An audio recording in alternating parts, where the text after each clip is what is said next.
We are live. Okay. Hi, good morning. Today is Wednesday, March 5th, 2025. This is the Howard County delegation meeting. Thank you very much for joining us. And we have a little change on our agenda. We want to have a vote on bills, which because some delegates will have other obligations. And I'll go to the bill discussion and vote first. Sorry for people who joined early late, and the voting and discussion should be quick. First, we're going to talk about HOCO 125 and Board of Community College Trustee of Howard County membership additions. And is Delegate Courtney here? I think I saw her. Delegate Courtney, would you mind talk about the amendment? Sorry, put you on the spot.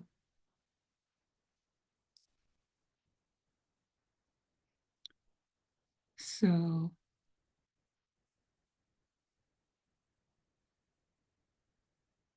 or let's go to our council. I think he's here, right? I saw. Yes, Mr. Chair. Oh, yeah. Mr. Moriarty, could you talk about the amendment? Yes. Okay, can everybody see my screen? Yes. Right, thank you. So what the bill does is some of the changes we discussed last week. It establishes here that 5 members of the Board of Community College Trustees for Howard County constitutes a quorum. It alters the training requirements somewhat, so it says that as part of the ongoing training for board members, and at least every 2 years, the board shall undergo training specific to board governance, structure, responsibilities, and roles. The amendment also removes the language relating to the renewal of the contract of the current Howard County College president, for example, the requirement to provide an opportunity for public feedback, operate in a new and open and transparent manner regarding the potential contract renewal, and to solicit public feedback.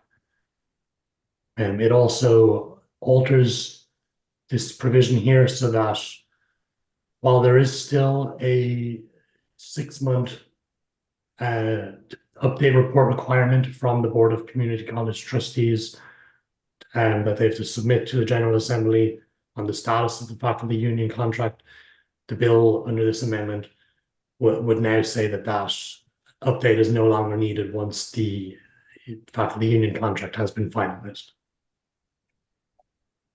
Okay, thank you. Do we have any questions? Move approval. Do I have a second? Okay. So Musa, we have a motion and a second to approve the amendment. Yes, this is a vote on the Howard County one, the amendment that was just presented. Chair Wu, Yes. Delegate Atterbury, Yes, this is Delegate Atterbury. I want to explain my vote. So first, I think it's really unfortunate that we are voting on this. I think it's unfortunate that we've been put in a position to regulate the community college. I don't believe that all these provisions are necessary. I will say that since I've been elected, which was in 2014, every meeting that I had with the prior president of the college discussed the fact that she did not want her faculty and staff to unionize.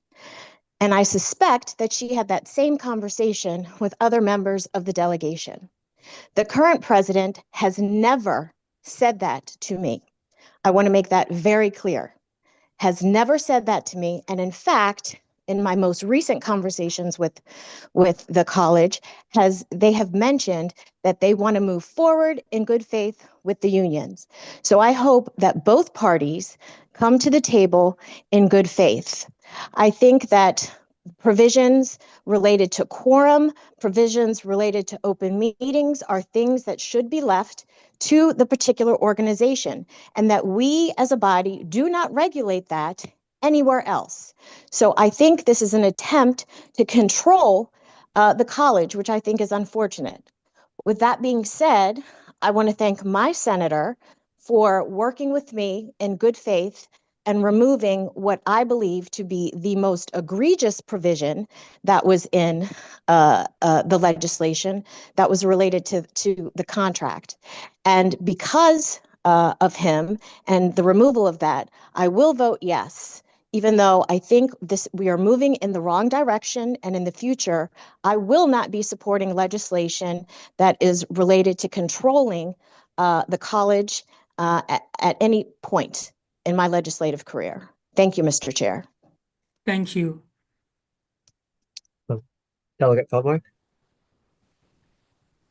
Thank you. And I will, just to explain my vote, I do echo some of the sentiments that Delegate Atterbury just shared. I think actually after this legislation was proposed, communication improved, and I hope that we can sustain that and maintain a closer working relationship between the delegation and the college and the faculty as well. So with that, I will vote yes. Delegate Pizzoni? Yes. Delegate Hill? I'll explain my vote. I echo what what Delegate Atterbury has said and Delegate Feldmark have said. I think that it is unfortunate that there was inadequate communications with the current board, as well as the leadership until after the introduction of the legislation, and that I appreciate that some of the amendments to the legislation that I put forth have been accepted. I agree that this is not something we should be doing, and the remaining issues with the quorum, I would note that circumstances arise. We shouldn't be dictating what a quorum is for this institution, and there's plenty of opportunity for the delegation and the senators particularly to weigh in and speak with and work with the board. I would point out that if the quorum regulations or statute were active right now, or something similar for the current size of the board, they would not be able to function. And I really think that that particular aspect of this legislation is problematic. And I hope that as this works its way through the House and Senate, we can continue to discuss that particular item and look for opportunities to remove it. So I'm going to vote yes, because again, there is still a process to go through, and I appreciate the back and forth between all members of the delegation in the last month. But I hope that we'll continue these conversations. Thank you. Delegate Tuasa? Yes. Delegate Watson? In explaining my vote, I will say that I do have complete confidence in the college administration, board, and community to work together to resolve some of the conflicts that have been happening. And I know that the senators have worked many, many, many hours over the last 3 months to try to assist. And so I respect their work product that they have provided and feel that they are in the best decision to make these determinations. It is the senator's responsibility to appoint the board members. And they have worked very hard to try to fill those vacancies, despite not being able to fill them. I think is part of the reason why you're seeing this quorum maneuver in the bill, because it will help to get those appointments moving. Previous board member, I just want to say for the record that I never had any conversations with other board members or with any president of the college about not wanting the college community to unionize. So that was my experience. I'm not discounting Delegate Atterbury's experience, but I would just want to say for the record that that was not a part of any conversation that I had with anyone in the community college community, in the administration. And my vote is yes in support of the senator's work product on this bill. Delegate Ziegler. Yes. Okay, so the amendment passes. Thank you, Ms. Jeffrey. Do we have a motion to approve the bill as amended? Move the bill as amended. Second. Okay, so this is HOCO 1 unfavorable with amendments. Delegate Wu, Yes.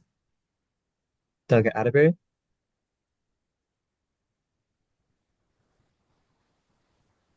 Yes. Delegate Feldmark, Yes. Delegate Guzoni, Yes. Delegate Hill, Yes. Delegate Tuasa, Yes. Delegate Watson,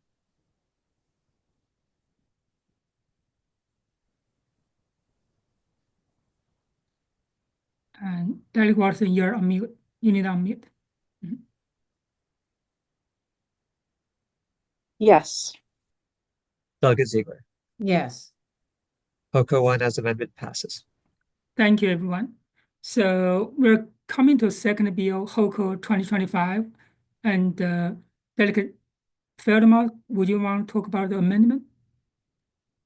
Thank you, Mr. Chair. So, colleagues, you'll recall this is the legislation to allow for liquor licenses in movie theaters. And there was a difference in interpretation between the drafters and the county's Office of Law. And so to clarify that, we are proposing this amendment. This simply gives the county liquor board the authority to not only set the hours and the license fee, but also any additional limitations and requirements for the license that they may deem necessary. So this is consistent with the original intent of the legislation, but really just to specify it explicitly so that we don't have differing interpretations. So just wanted to make sure that the delegation was aware of and comfortable with this, since it was part of the original intent. Thank you, Delegate Feldmark. Do we have any questions? I can't see the amendment. Can you make it any larger? Okay, that's a little better. Thank you. Can Mr. Moriarty explain? I mean, just tell us exactly so that other people viewing will know what we're talking about. We got an explanation, but not the amendment, what it does. Of course. And so as the Delegate Feldmark said, this is really just a kind of clarifying provision. Initially, the bill had just said that the board may set the hours and days of sale for the license and the annual license fee. The reason it had been phrased that way was because typically those provisions are expressly set in statute. However, how it was worded, it could have been interpreted as limiting the board's authority to only those concepts. So this language is just added in just to clarify that the board may set other limitations or requirements necessary for the license. Thank you. And move the amendment or second it if it's got. Second. Okay. This is an amendment to HOCO 20-25. Chair Wu, Yes. Delegate Atterbury, Yes. Delegate Feldmark, Yes. Delegate Guzoni, Yes. Delegate Hill, Yes. Delegate Tuasa, Yes. Delegate Watson, Yes. Delegate Ziegler. Yes. The amendment passes. Thank you. Do we have a Move the motion? bill as amended. Okay. Second? This is HOCO 2025 as amended. Chair Wu, Yes. Delegate Atterbury, Yes. Delegate Feldmark, Yes. Delegate Guzoni, Yes. Delegate Hill, Yes. Delegate Tuasa, Yes. Delegate Watson, Yes. Delegate Ziegler. Yes. HOCO 2025 passes as amended. Thank you. So we are done with 2 bills. Thank you for Howard County Spending Flexibility Committee come to us and they want to share their this report with us. And Ms. Evans, I will give that to you. Great. Good morning, everybody. Good morning, Chair Lamb, Chair Wu, and members of the state delegation. My name is Maureen Evans, and I serve as the Director of Government Affairs and Strategic Partnerships for Howard County Executive Calvin Ball. This morning, you will receive a presentation from our Spending Affordability Advisory Committee, also known as SAC. This committee is a nonpartisan body of that's comprised by residents representing different disciplines and areas of expertise. Each year, the SAC evaluates Howard County revenue projections and economic outlook while providing budgetary recommendations for future fiscal years. This morning, I'm joined by Dr. Holly Sun, who serves as Howard County's budget administrator and also the chair of SAC, as well as Vice Chair Todd Arterburn, Barbara Lawson, Ellen Giles, Dr. Richard Clinch, Steve Hunt, and Josh Zucker. So now I'll go ahead and turn it over to the chair of SAC, Dr. Holly Sun. Thank you very much. Good morning. Thank you for having us here today. My name is Holly Sun. I'm the administrator for the county, as Maureen just mentioned. I'm joined by several colleagues of me from SAC. I want to start by saying that this is not a typical budget conversation. We're not at a normal time, to be honest. What we are experiencing currently is probably unprecedented. I sometimes even think that we're living in a time that probably will be part of the history book going forward on that. What have been happening in the last 5 weeks is really shocking, and it's maybe just the start. So we are in the middle of developing budget. We are digesting what's happening and ready to make adjustments on an ongoing basis there. Starting from like 6 weeks ago, at that point, we were looking at fiscal 26 with a relatively strong budget outlook.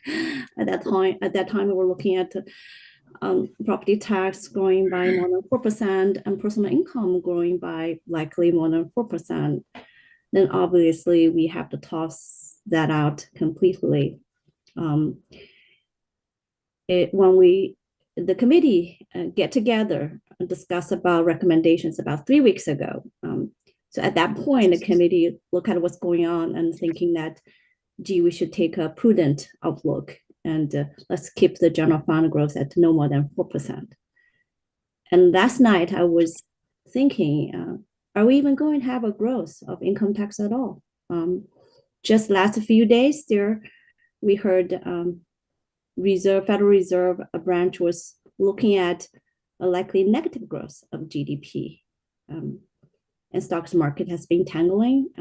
And our colleague from Washington, D.C. government just announced their projected revenue for general fund FY26 is a negative growth. And also I heard IRS just announced to cut their workforce by 50% as a goal. Things just keep evolving, but more important is the uncertainty that's bothered us. I listened to Anubhav Basu, who's a regional economist yesterday. He even mentioned that with all those uncertainties, which means both the consumer and companies are afraid to make plans or spend, it's not impossible that recession will kick in by end of this year. I haven't heard about recession for almost 2 years now. It just seems like evolving so fast. We're still in the middle of, or the beginning of embracing that to see what's going to happen. I just want to highlight the abnormal time and uncertainty nature of it. Now, I'm also looking out at our leaders here asking for help related to state actions. And obviously, we already know there are multiple proposals on the table on potential significant millions of dollars of state cost to shift to the county or in other forms that could impact local deeply. And we heard about the pension shift for the school, for community college, SDAT, and multiple other proposals there. We would highly appreciate if the delegation, our leaders could help avoid or minimize such impact from the state to local. The local government is already struggling and our residents are struggling. We had a job fair just a couple of weeks ago, hundreds of people turn up. And then after that, I personally got the calls from people who say, gee, I missed that. I didn't know. I thought we will be fine, but looks like our department will be in trouble as well. So we're really dealing a very significant situation here, and with huge unknowns, with a loss of federal grant, possibly significantly, with the potential cuts and the potential layoffs from the federal government and contracts here. So it's a very difficult situation. So I will thank you in advance for your leadership, for helping locals here as we all working together, try to navigate through all those challenges and unknowns there. Now with me today are multiple SSC members there. I want to take the opportunity to thank them for their services. Many of them have been in the committee for a long time, more than a decade, serving under different administrations there, really represented nonpartisan, data-driven, common sense analysis. And there are so much knowledge and passion from this group. I just want to deeply thank them, and also personally and also on behalf of administration for their service there. With that, I will turn it over to Todd to start the presentation. Let me put it on the screen. And I also have the report. I think the delegation already have a report. So Todd, do you want to start? Thank you. Good morning. Thank you, Holly. And thank you all for hosting us today. I know you have the report. I would encourage you to at least dive into the executive summary, which is pretty straightforward, but nothing like starting the day with cartoons. I grew up starting my day with cartoons, so we'll start with one this morning. This is a pictograph that we put together that just tries to set the table for our discussion, which lays out where we get the money from and where we spend the money in Howard County. So as it stands right now, we get roughly 47 cents of every dollar from property taxes, 45 cents of every dollar from income taxes, and then the other 8 cents comes from roughly 100 different sources, different taxes, fees, levies, and so forth. So it's important to recognize that 92% of our income comes from those two primary sources, property taxes and income taxes. The good news is the property taxes are fairly stable and steady because of the way that the mechanics of the increases, or in some cases decreases, work.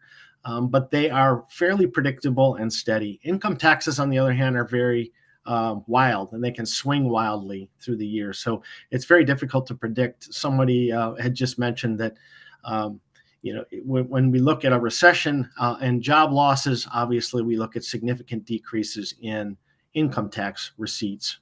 So as of now, we are at the very top of the allowed limit for income taxes in Howard County. And we are number 2 in the state in terms of our property tax rates in the county. So all of those funds go into the piggy bank for roughly $1.5 billion of general fund revenue. And then it comes out the other side, and that is 62 cents goes to educational entities. Roughly 56 cents of that 62 is the Howard County Public Schools. The other 6 cents is libraries and the community college. 13 cents goes to public safety, police and fire, primarily. 14 cents goes to public works, community service, parks, roads, bridges, infrastructure, stormwater, so forth. And then finally, the other 11 cents goes, the majority of it goes to debt service, and then a few other items as well. So that kind of sets the table for where we are, roughly $1.5 billion in revenue coming in, and we obviously have to balance our budget, so we can't spend more than we get. So with that, I'm going to turn it over to Dr. Richard Clinch, our resident economist on the committee, who I've had the pleasure of serving with the last 6 years, and I know he's been here for longer than that. So Dr. Clinch, go right ahead. Yeah, thank you very much, Todd, Holly, and delegation. I'm Richard Clinch. I'm the director of the Jacob Frantz Institute at University of Baltimore. I'm a regional economist. I've been on this committee for, I think this is my third administration, doing work on the county's economy and fiscal forecasting. So as Todd talked about, the general fund really relies on two sources of income, property taxes and income taxes, which account, as he said, for 92% of general fund revenues. These are in turn driven really by three things which we describe in the report. So population, is the county's population growing? And that's the workforce. The population is the workforce. The workforce are the ones who pay the income taxes and property taxes. Second one is jobs in the economy. So is the county's economy growing? Are we adding jobs in the county?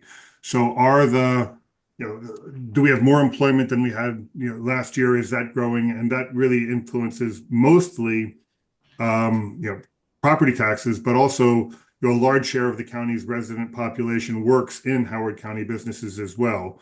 And the final one, as Todd talked about, is real estate taxes, which are fairly stable, which are the tax on homes and businesses property. So as Holly also talked about, this is a time of significant economic uncertainty. Now, the state of Maryland is growing slowly. It's adding jobs relatively slowly. It was one of the last states to emerge from the COVID recession. It is lagging the state, the region, and most other states in terms of employment growth, economic growth, output growth.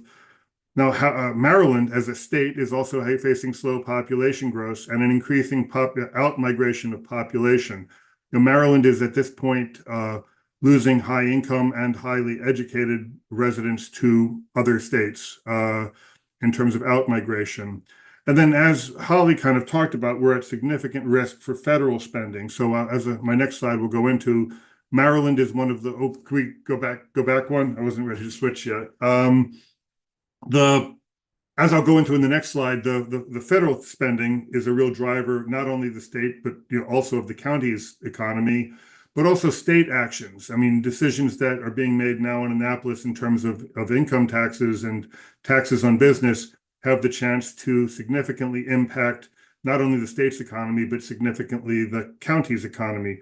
Maryland, as I said earlier, is losing higher income and higher educated residents to out-migration using census data. If we raise taxes on high income individuals, that could influence that or generate more of that. And as the state's highest income and one of the most educated counties in the state, that would hit us disproportionately. So in terms of federal dependence, Holly, would you mind flipping to the next one? Maryland, as you all know, and you're talking about in the General Assembly now, is one of the most government-dependent states, federal government-dependent states in the country. We're in the top 5 states in terms of federal jobs located in the state, federal workers residing in the state, and federal spending occurring in the state. In every one of those measures, we're in the top 3, 4, or 5 most federally dependent states in the country. And Howard County itself is highly reliant on this federal spending. So, roughly 11% of the county's workforce directly works for the federal government. It's a little higher than the state level. Federal procurement, the federal government purchases goods and services from Howard County suppliers, cybersecurity, APL. Lots of different federal contractors are located in the county. And so we're the second highest jurisdiction in terms of federal procurement.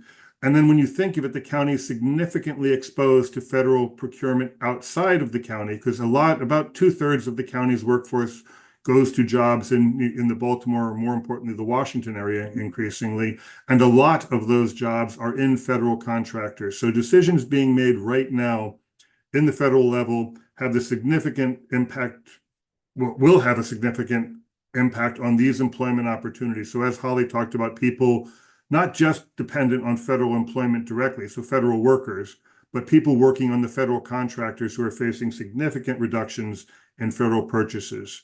So, Holly did some kind of simple thought experiments, but a loss of 3 to 5% of employment of employed residents in the state would lower county revenues by 20 to 30 million.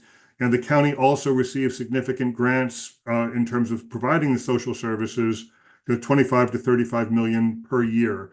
So that is, we're getting a double whammy here. We're going to be hit on the revenue side in terms of declining employment of federal workers, declining federal incomes, and a resulting possible reductions in income taxes, but also in federal support for the spending that occurs in the county. And if you could flip to the next slide. So, Howard County has really done well over the last several decades. It's been one of the fastest growing places in Maryland. It's got significant assets. It hasn't really suffered quite as much as other places in the last several recessions. But there are significant risk factors ahead. So, when you look at the good, what is the good that drives this county?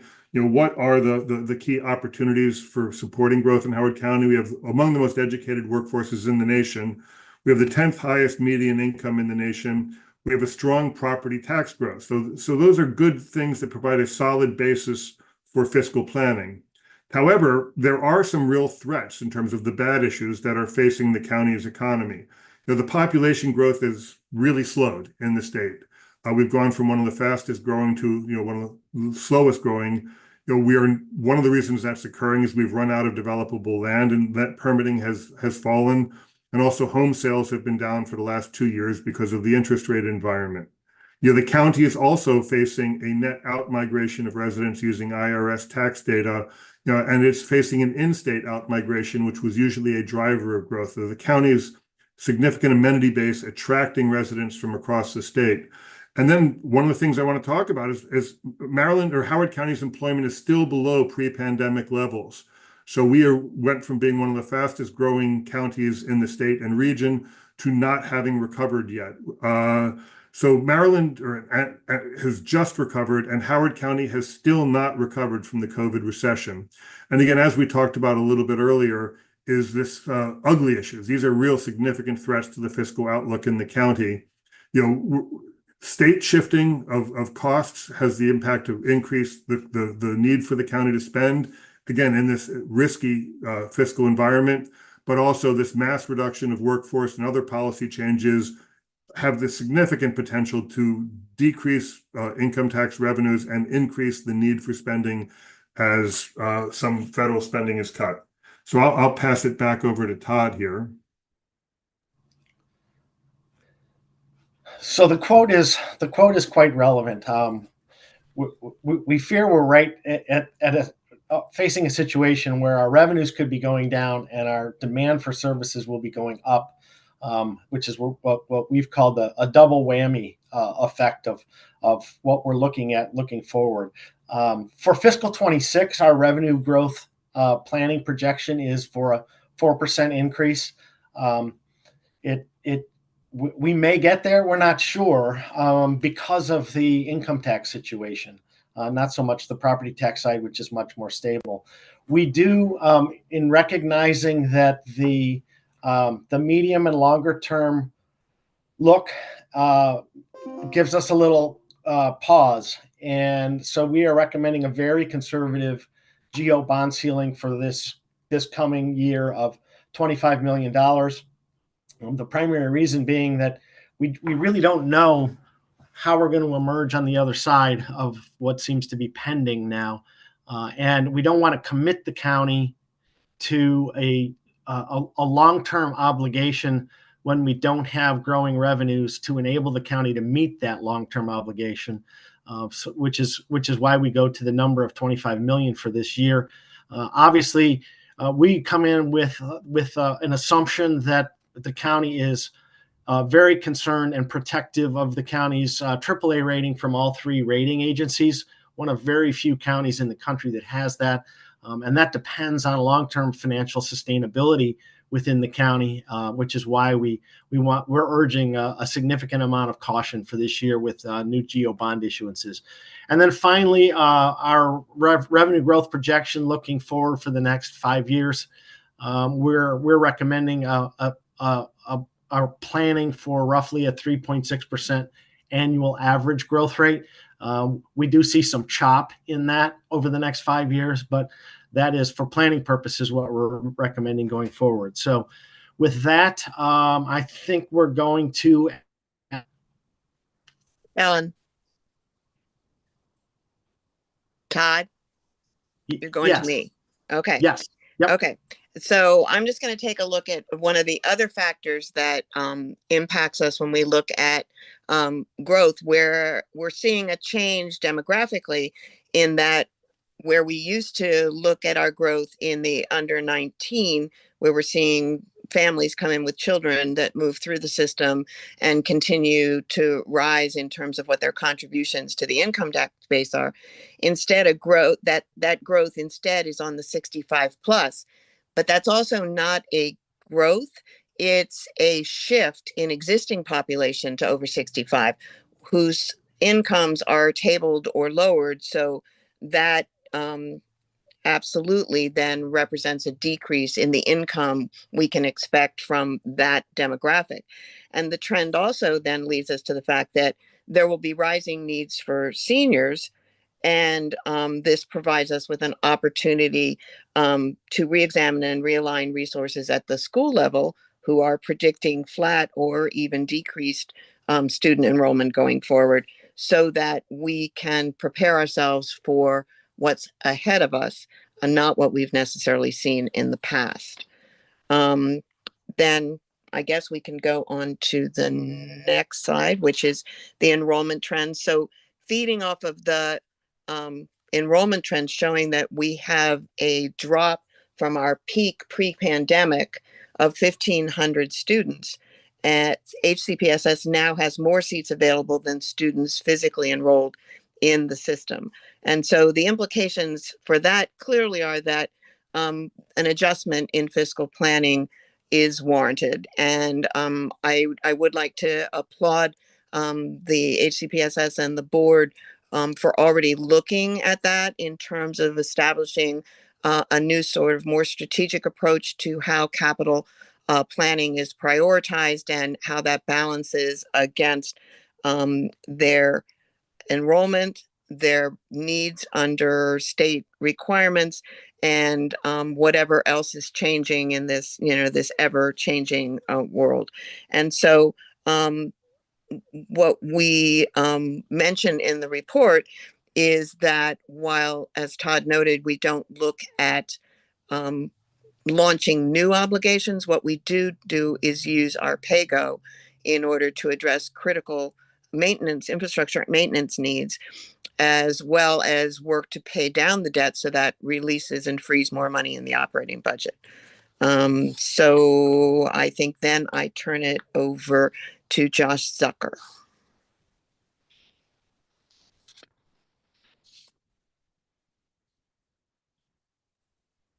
Josh, please unmute yourself. Thanks. Thanks, Ellen. Sorry about that. And thank you to the delegation. Look, the county is facing in miniature what the state is facing on a macro level as we look at revenues. And when I look at this chart here, the residential building permits, this is essentially a chart of future growth in the county. There are three things that the county can do with while facing fiscal headwinds. One is to raise taxes, raise revenue. Two is to cut spending. And the third is to grow the economy. Those are the only three things we can do. And growing the economy means basically attracting new wallets to the county. So people can open up those wallets and spend the money inside in the county. As you can see, over the for this decade, we have crashed as far as residential development goes. That is because we are losing developable land on one end, but we've also made regulatory choices where we have prioritized certain growth over other types of growth or prioritized no growth over any growth. The implication of this is clear. It means that we're going to have less revenue, less job creation, less income growth and income tax growth over the long term. As Ellen said, as our population ages, more and more of our population is going to be on fixed income, pensions, retirement accounts, Social Security, and less of our population is going to be young families bringing kids into the school system, starting businesses, creating the type of dynamism that we need in Howard County in order to grow. So next slide. There's a solution here. I know that the county has put together Howard County by Design, where the county is already starting to look at this, trying to remove some of the regulatory headwinds from development. But this is needed now more than ever. We need to create the environment to attract new housing. We're really in a housing stagflation. We have flat-lined population, but our housing prices are increasing. So we're literally losing demand, but constraining supply at the same time. It's a situation we can't be in for any more than this blip in a period of time right now. So our recommendation is that basically the county needs to put its pedal to the metal on implementing HOCO by Design. We need to be creative about more density, better zoning, looking at an environment where we're constrained economically. We're not fighting the battles of the 1990s and 1980s anymore. We're fighting a new battle, but we need to ensure that the policies we make and implement aren't necessarily the policies that we would have implemented in 1990 or a generation ago. These are new. It's a new dynamic, a new environment, and at least the county does have a plan here, and that's HOCO by Design. So turn it back over, I think, to Barbara, I think. Barbara. Thank you, Josh. I'm grateful to be a part of this process every year, and it's always a learning process. But this year, I think that we're all just deeply concerned about the threats that surround us, and the threats are real. And I think that we're recommending we need to take a pause from 6 months to a year to really figure out what's going on. We can't be strategic and growing and going forward without understanding where we are now. And so I think we've laid the groundwork in our report to say where we are now, but it's up to us now to do a risk assessment probably at every level in our county, looking at our nonprofits, how is it going to impact them in terms of losing staff, losing philanthropy. There's all kinds of things that are going to be consequences of what's going on at the national level. And we've been assured last night that there's still more to come. And every day it seems like we've had a new thing hitting us. So it's really clear that we need to develop some different scenarios of what could happen and how would we react to it. So again, our counsel is to pause, take a deep breath, not be paralyzed by what's going on, but start trying to draw up some potential scenarios and what is the best way for us to move forward. But we don't believe that spending lots of money that would encumber us for the next 20 years is the right way to go. So pause, take a deep breath, do your risk assessments, and don't put us in a corner. I thank each one of you for all of the leadership you're providing at both the local level and the state level, and you have hard decisions to make. We hope that we've given you some sound information to work to make those good decisions. Thank you. Thank you, Barbara. With that, I think we finished our presentation. We also have another colleague, Steve Hunt, joining us, and we're all going to be ready if you have any questions. Thank you. Thank you, Dr. Swen, and many other SAC committee members. Really appreciate that. So for our delegation, do you have any questions? Please raise your hand.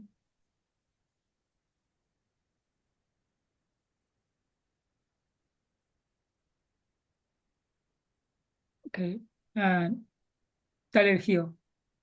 Yeah, so first of all, I want to thank you all for the work and the continued work. I liked hearing opportunity when Ms. Giles spoke. I liked the idea of the pause.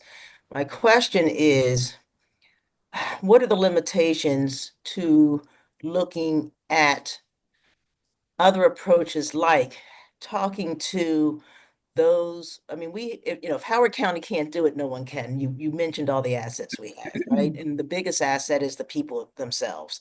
So if we are blessed with a significant number of people who get their wealth in other ways than besides the federal government and get their wealth often because of relationships with people in other countries and other ways, or have access to that. Have we thought about things like naming opportunities or asking for sponsorships or asking for direct or helping to coordinate direct tie-ins with philanthropy and some of the not-for-profits or any of these other things that in the private world, the non-public world, people look at when they need to, find other sources of income?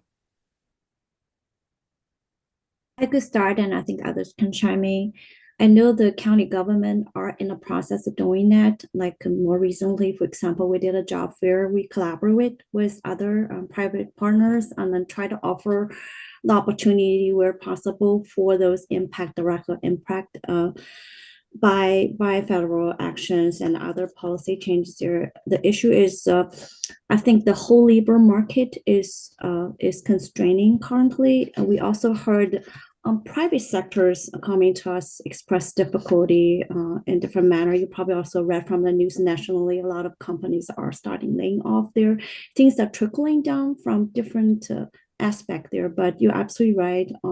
We are working with everybody and try to work as a community together to have all the opportunities possible. Thank you. I could add here, if I think Delegate Hill, it's a great question, but if you're saying how can we rely on philanthropy and other things to help offset the impacts of some of these spending issues, I think what you have to think about in the long run is philanthropy itself is being threatened right now by the fact that these federal spending cuts are going to increase demand for services in much higher need areas than Howard County. I mean, we're the 10th richest county in America, so there's not going to be a lot of help from the big regional foundations. And then if you talk about people losing their job, they're not donating operating support to their local church, their local charity, the different groups. And then the stock market has given up all of the gains in the recent, in the last 2 or 3 days that it had in the last 2 or 3 months. So capital gains are going to be down next year. So there's going to be less donations to that. And then potential changes in how Maryland treats, deductions, itemized deductions. I know no decision has been made, but generally speaking, getting rid of the itemized deductions has been demonstrated to lead to a decline in support for philanthropy for nonprofits for donations. So they're facing the same environment. I would say that the philanthropic community, who also relies a lot on federal grants as well, is facing the same boat as the county. So not to throw more pessimism out there. Delegate Watson. Thank you, Mr. Chair. And I want to thank the committee. I think your comments, your sobering assessment of where we are as a county, state, and nation is on the mark. I liked the comments by Ms. Lawson about the risk assessment in all areas. And, some of these things we're going to be able to predict and some of them we won't be. But if we do that, we will at least have some options when we get hit with unexpected financial deficits. I'm focused right now on your Assess the Ellicott City Safe and Sound project. Curious where the 277 million number came from. I assume you got that from the county. And I assume that that is the entire cost of all of the projects combined. Am I correct about that? Yeah. Yes, Delegate, you are correct. We did get it from the county, and that is the current total. Obviously, we're engineering as we go on that project. So the concern is to make sure that we're monitoring on a regular basis what's happening to the cost of that project, because Right. it has ratcheted up through the year. Some of it is just because we're engineering on the run. Some of it is just the passage of time and the increased cost associated with the work. So it is something that's definitely on our radar. It has been for several years, but the cost has ratcheted up, and we want to make sure Yes. that we're budgeting for that. Agreed. a good bit of that cost is related, frankly, to the inflation that we've seen in everything that goes into that project. But a lot of those pieces of the project are complete, and really the main piece is the one that's, that's in construction and will be in construction through mid 2027. So that is the piece we need to focus on. I agree. The money comes, as you probably know, from the federal and the state. The state has provided in the neighborhood of 80 million, maybe even $100 million to that project. So when you look at that number, keep in mind that it's the state contribution as well as county, as well as federal. But I agree, we should have a spreadsheet on that says, here are the projects, here are the sources of funds for each project. This is the projection remaining. And that would be a good document for all of us to have and to track. So thank you for that recommendation. And I appreciate all of your work.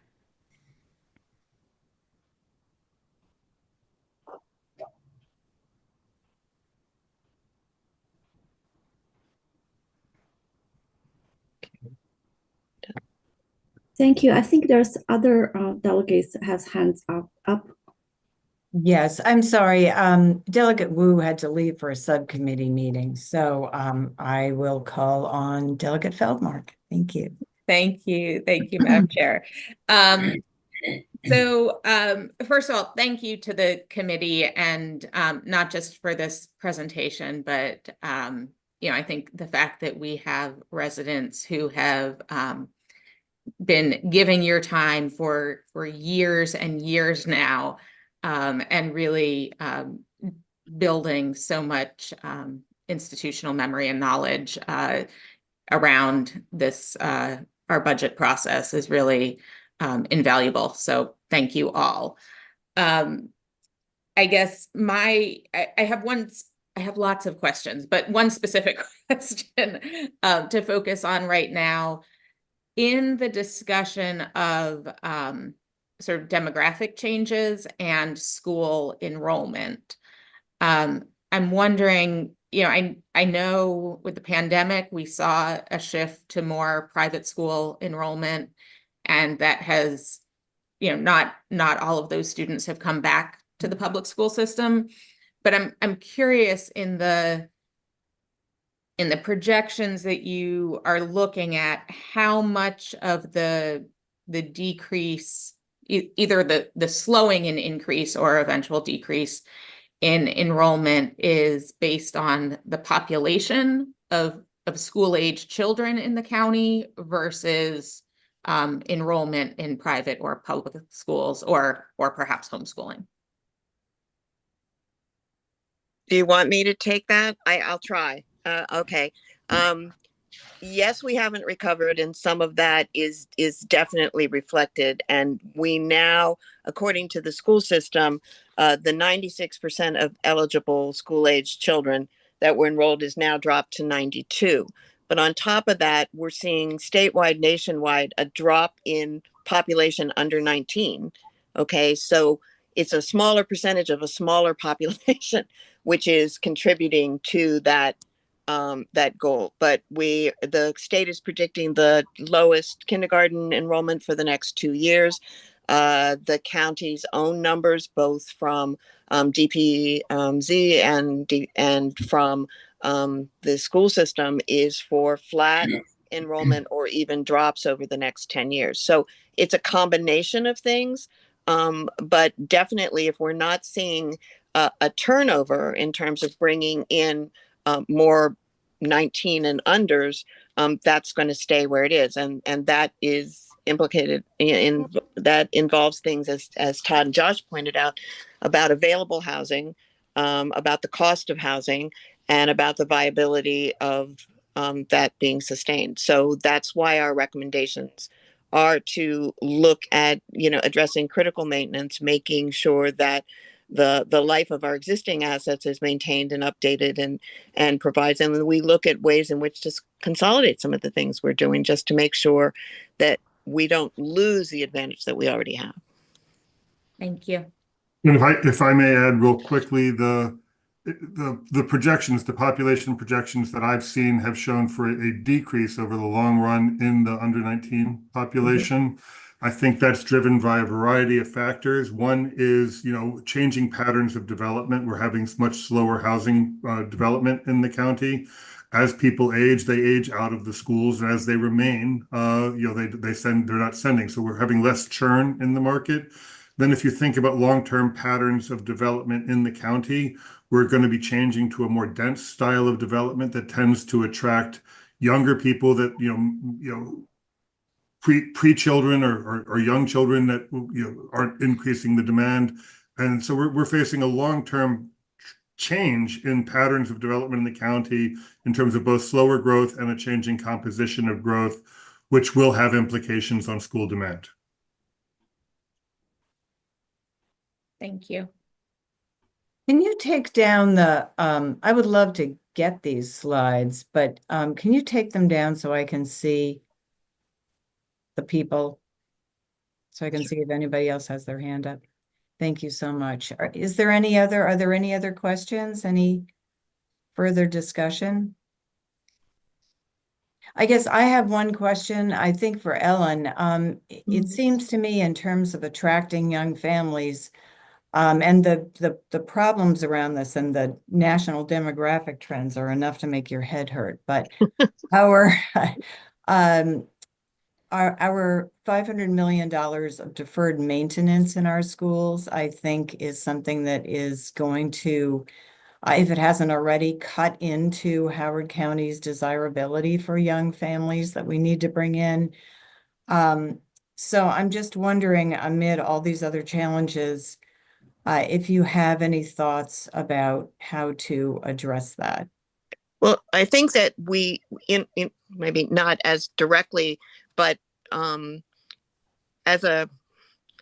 I'm trying to think how to say this. All right. So that's why we think that the PAYGO, which is one-time money, should be applied to addressing those deficits and to making sure that we bring our buildings into line that provides us with extended life there. And so we'll appeal, but we're still going to have, it's not that people aren't coming in because they don't want to go to a school that's older. And again, our base is much younger than most around the state. And we're in better shape than most. It's just a worry to us that we would want to be able to address some of these deficits because a lot of our resources came on at the same time. So they're in danger because, just remember that the county grew from 23,000 people in 1950 to 250,000 in 2000. Okay, that was a huge change, and most of our infrastructure was built before 2000. And so we're looking at that, but using that money to address some of those issues to make sure that the life extension on the assets we already have is maintained and that we consolidate and look at ways to use that more efficiently and effectively. I think that's more of an issue, whereas the growth has to come from people with children coming in, and that housing lack impacts on that. So it's a two-edged sword. We have to keep up with what we already have, and we have to find a way to bring in, as Josh said, the new wallets that will bring funds as well as a growing population that's sustainable over time. Thank you. So we are at time, but I did want to call on Ms. Lawson. Thank you. I'd like to just point out that we also have deferred maintenance of stormwater management office buildings for the county and our jail. So it's not just the school system that we're having to be concerned about. We're a community that's like 55 years old, and we've got it all around us that we have to deal with. So I don't want us to lose sight of that. Thank you. Excellent point. Thank you, Barb. Wonderful. Thank you all so much for this. Very interesting and sobering and food for a lot of thought. So thank you all very much. We are adjourned. Thank you. Delegate Ziegler. Thank you. Delegate Ziegler. Yes. We have another guest with us. Oh my gosh, I'm sorry. I did not realize that. Thank you.